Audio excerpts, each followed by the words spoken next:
abfraction and repair of gumline abfraction. There is some controversy out there about whether abfraction is caused by clenching of the teeth or something else. Well, I'm going to produce a Dental Minute video soon on that will prove to you that abfraction is from clenching. The way we know that is I've got all these videos, all these photos of porcelain veneers or porcelain crowns that are fractured right here in the abfraction area, in the gingival 1/4 of the tooth.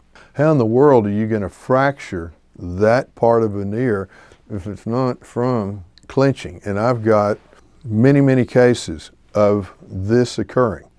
So today we're going to talk about repair of an abfracted area with composite resin. So this patient was a big clencher, and you can see these areas right here, and abfraction occurs when the patient clenches their teeth. It's not as much grinding of the teeth as clenching. And the root of the tooth is held by bone, but the coronal part of the tooth flexes, just like you're breaking a paper clip. And when it flexes, this is the flex point. And so they're actually blasting the enamel off the side of the tooth when they clench their teeth and they flex it. So if you repair this and the patient continues to clench during the day or brucks during the night and they don't have a night guard, guess what's going to happen? This is going to recur. So you better talk to your patient about it before you place these composite resins, because they can do the same thing to the composites on the facial gingival of the teeth that they did to the tooth structure. So what do I tell the patient if they've been doing this? Number one, a night guard is a must. If they're not going to wear a night guard, I say don't waste time repairing these areas, because you're going to do it again unless you've stopped bruxing your teeth. The other thing I tell them to do is hum during the day if we feel like they clench during the day. Now, I say if you're with a group of people, though, don't make the sound. Just take a deep breath, put your lips together and go, And that puts your teeth in the perfect position, which is lips together, teeth apart. Remember, the only time teeth should touch is when you swallow, and then very lightly. Teeth shouldn't touch when you chew your food, and certainly they shouldn't touch as you go through the day or at night when you're sleeping. So a night guard, and tell the patient as they go through the day, while they're conditioning themselves for lips together, teeth apart, hum, just That also relaxes all the muscles of the neck and shoulders. So this is the before and after, and let's talk about how we did it. So this is a coarse Brasileir round-ended diamond, and I'm just barely removing just a little bit, just roughening the surface of the abfracted area. Not much reduction at all, just maybe 1/4 millimeter, just to create a fresh surface. It's kind of like you're sticking two dirty boards together. You want to remove some of the surface so you've got a clean surface to stick together, and that's what we're doing here. Just lightly roughening that surface, and it also cleans it. Now, this is isopropyl alcohol on a cotton ball. I'm isolating the mouth with 2x2s, and I'm just scrubbing this to be sure it's really clean.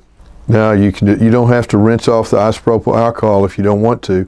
And now I'm etching with 38% phosphoric acid. Remember, if you're in dentin, you only etch the dentin for 15 seconds. Enamel you can etch as long as you want to.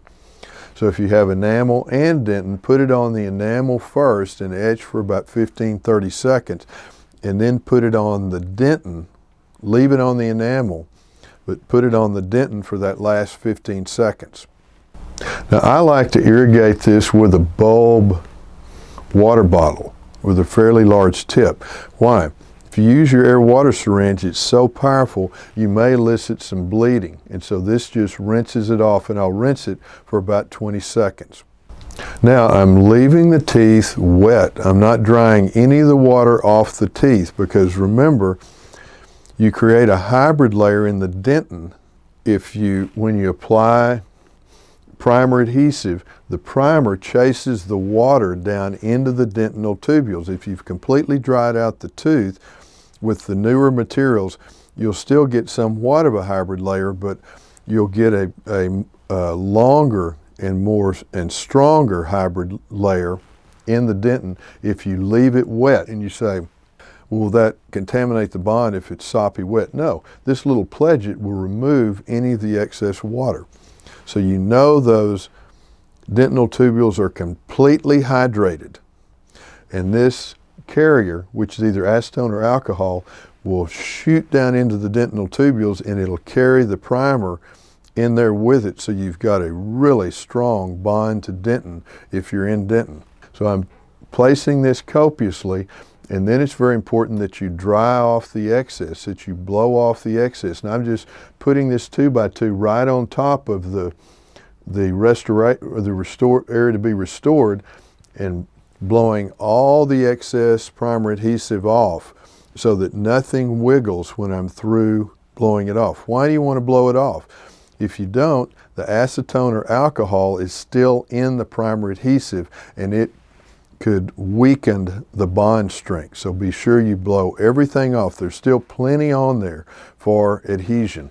So nothing wiggles, and keep it isolated. You can use a rubber dam, but this is a tough area to place a rubber dam, especially if this is the most distal tooth. We could place one here, but you've got to push the rubber dam down since the restorations are in the facial gingival part of the tooth. I use rubber dams for extractions and almost everything, but I don't use them here just because it's so difficult. I'd rather place lots of 2x2s in the mouth and isolate it with 2x2s. And the procedure doesn't take that long. Then always cure the primer, the blown off primer adhesive prior to placing the filled resin. Always cure the primer adhesive prior to placing the filled resin, and you will eliminate tooth sensitivity. So I'm curing these about 5 seconds apiece, and this is flowable composite. And I'm flowing it into the lesions, into the areas to be restored, and be sure you keep the tip in the flowing filled resin so you don't incorporate air bubbles. And there'll be a little overbuilding with the flowable composite. So I'm going to come back and polish it. Then I'm going to cure each one appropriately. Now, you know, there's some discussion on how long should you cure each one of these. Well, I cure a porcelain veneer that's been cemented 60 seconds on both sides with 2 curing lights. I'll cure these composite resins 40 seconds, just because you can't overcure, but you might undercure. This way, I know that they're completely cured. So for a direct composite resin, I'm going to cure for 40 seconds. Then I'm coming back with this fine, small, flame-shaped diamond, and I'm polishing the restoration. I'm removing the excess material by polishing the restoration. Remember, you don't want to dig in one direction of the handpiece. The burr will dig into whatever you're prepping or polishing. The other direction, it flows. So it depends on the direction of the burr is turning. But you want it in the flowing, polishing direction, not the digging direction.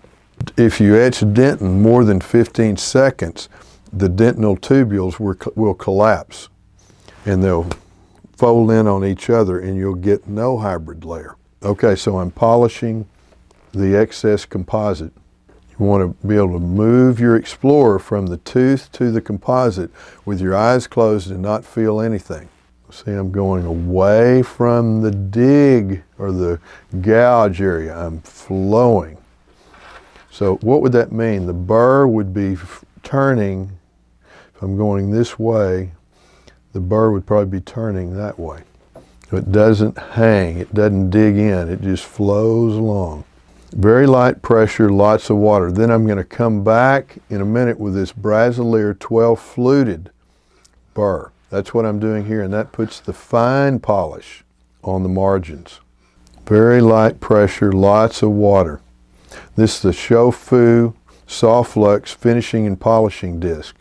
Now when you're using this, you want to be sure that it's turning this way from the composite to the tooth. I'm not trying to polish the gingival margin with this. I'm just polishing the coronal part of the restoration with the disc.